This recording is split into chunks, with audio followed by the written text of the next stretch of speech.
and it's a serious case. And so I got to protect society, unfortunately, because you're not choosing to do the things that. I'm gonna die, so I really didn't have much of a choice. Okay. It's my life in jeopardy. I'm going to find that you entered your pleas of true to counts 4 and 5 freely and voluntarily. Again, I'm finding counts 1, 2, 3, 6, 7, and 8 true.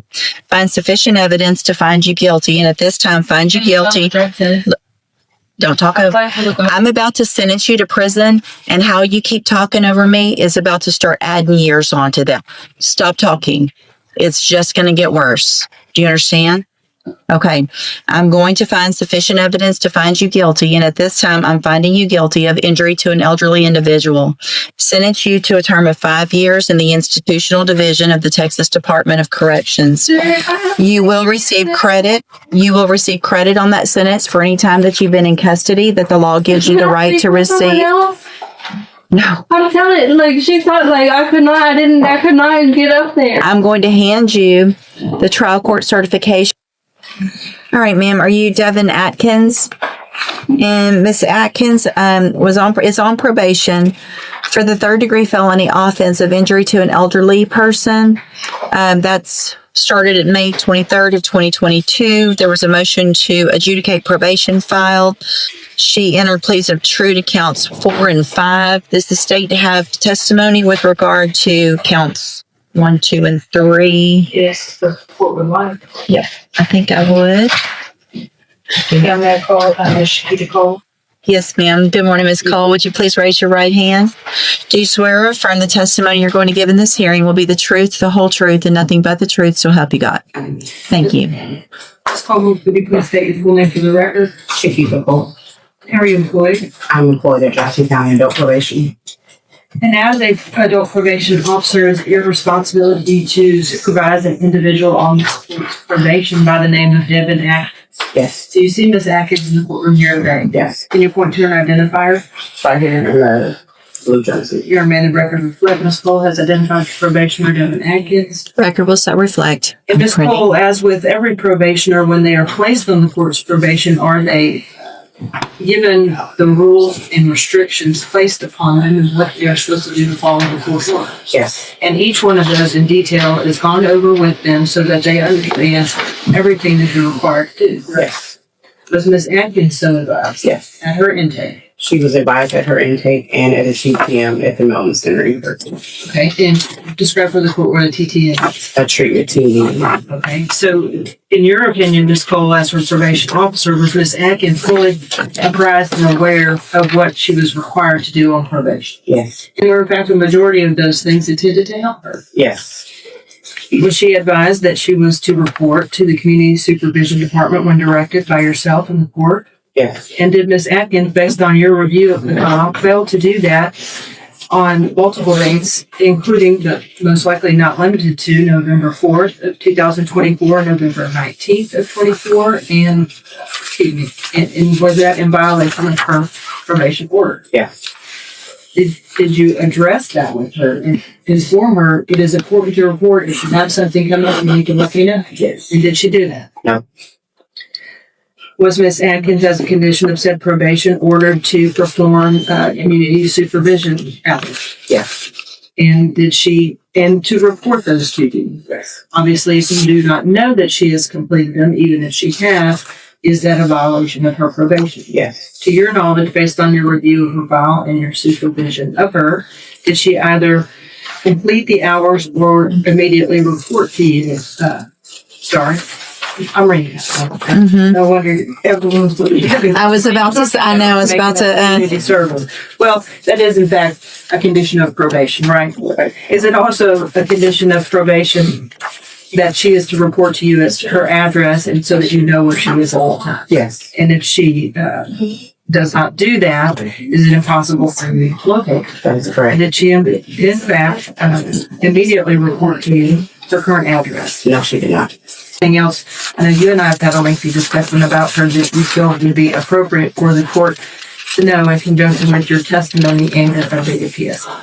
The main thing is her mental health. She refuses to address that. We've made appointments for her with Spinal Tap and she didn't attend the appointments. She's 100% when she was out unmedicated. So that kind of interfered with her completing her services.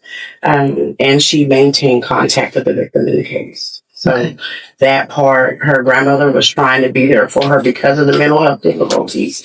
And that's the main thing that we were trying to get her to address. Okay. Can I address something? In a minute. Mr. Lewis, do you have any questions? Hold on, ma'am. You're going to get an opportunity, okay? Mr. Lewis, do you have any questions of Ms. Cole? Just briefly, during your supervision of Ms. Atkins, were you able to supervise her at points when she was on her medication and not on her medication? The entire time she has not been on her medication. So she's been unmedicated for the entire time? Yes, sir. Okay. Anything else? Nothing else. All right. Thank you, Ms. Cole. Any other witnesses with regard to the allegations? So based on the testimony, Unless I may ask, Ms. Cole, Judge, Yeah. and you stated that earlier, Miss Evelyn Thibodeau, I believe that is her grandmother, correct? Yes, definitely. hold on, ma'am. At some point in time in November of 2024, was Miss Atkins violating the condition the court had imposed that she not to have contact with Miss Thibodeau for Miss Thibodeau's sake? Yes. Thank you. Any questions about that? About No. the count? That's count A with the Right. contact. Okay. Then at this time, based on the testimony, I am going to find count 1, 2, 3, 6, 7, and 8 true. Again, there were pleas of true to counts 4 and 5 previously. I've received an updated pre-sentence report. Has everyone had an opportunity to review that report? Yes, ma'am. Good. Any additions or corrections to that report? No, from the past judge. Nothing from the state, Your Honor, unless Ms. Cole has something to add. Do you have anything to add that's not already in your report? No.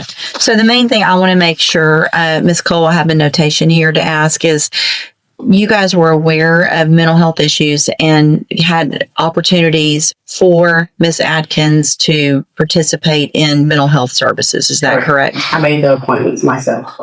Okay. All right. Argument, Mr. Lewis? Well, Judge, I think definitely from the updated PSI we have, as well as I think there was some issues from the jail. If you look at those issues and activity, I think that goes directly to her mental health state. Unfortunately, she has not been on a mental health caseload. I think that definitely would benefit her, as well as, being able to take advantage of any services that Spindletop Inmate Jamar may have, or any programs that probation deemed appropriate for her. I have had conversations with her and meaningful conversations with her where she has addressed to me her desire to take advantage of those activities if those available to me. She did understand that she had the safety opportunity. It didn't go well, but I don't think the mental health issues were addressed, mainly just substance abuse at that point. I think if we can get a handle on that or get some work done with her to address the mental health issues, I think she'll do a lot better in this situation and be able to lead this I society. mean, it's hard when Hold on. Jamar's not taking patients. Well, it sounds like you had appointments that you missed that Ms. Cole made for you. Did she go to regular Safe P or special? Hold on. Special needs. So she's already been to special needs Safe P. So that was a whole 6 months plus aftercare of drug and mental health help. So Ms. Atkins, the problem is you're being given all the opportunities.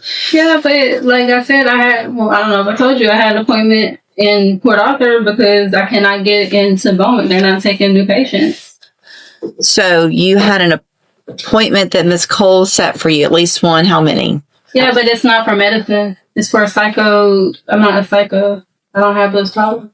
I mean, some people do that. No. Well, you obviously we don't know what you need because you won't even go do the evaluation. That it sounds like you haven't been on medication that would be what? Evaluation where? At Spindletop. That's what I'm telling you. That's not, I don't have that.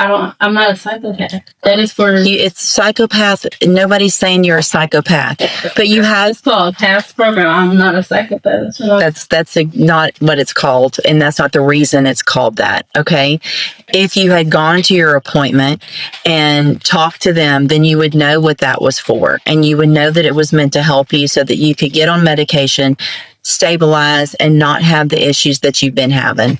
I'm going to find that you previously entered your, I'm sorry, Ms. Malfino, did you have anything to add?